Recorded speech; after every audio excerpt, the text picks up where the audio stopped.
Nissan Terra. So push start installation with remote start. Version 2 itong kinabit natin.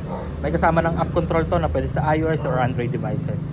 Okay, so pwede na kayo mag-remote start dito. Press 3 times lang sa lock button. 1, 2, 3, start na yan. So approx 70 to 100 meters, mare-remote start nyo yung kotse nyo remotely. Then naglagay din tayo ng Bosch Europa horn sa pares. Yan. And then naglagay din tayo dito ng 70 my AE10 front and rear dashcam. Okay? Tapos, pasok tayo sa loob. Pakita ko si push start button.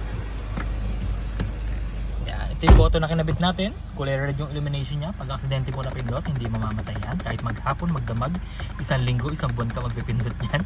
Hindi po mamamatay yan. Then ito yung dashcam na kinabit natin. Yan. Yan yung new model ng 70 my.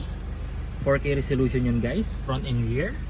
Yan. Tapos yung camera niya sa likod, ayun, nasa loob. So hindi siya mababasa, hindi siya mananakaw, hindi siya kakalawangin. Goods na goods siya. Okay? Papakita natin dito. Yan. Okay? Kailangan mag-focus ng camera natin. Yan.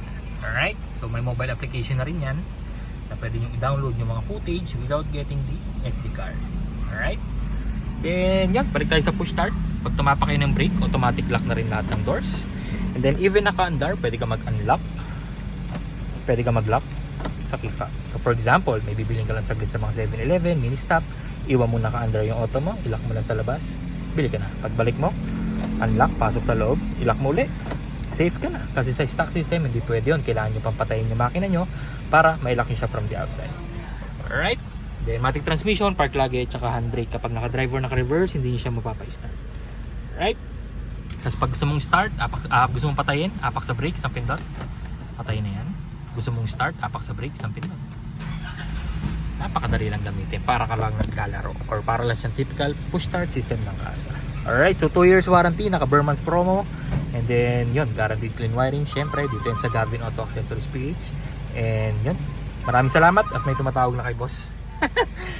Bye bye.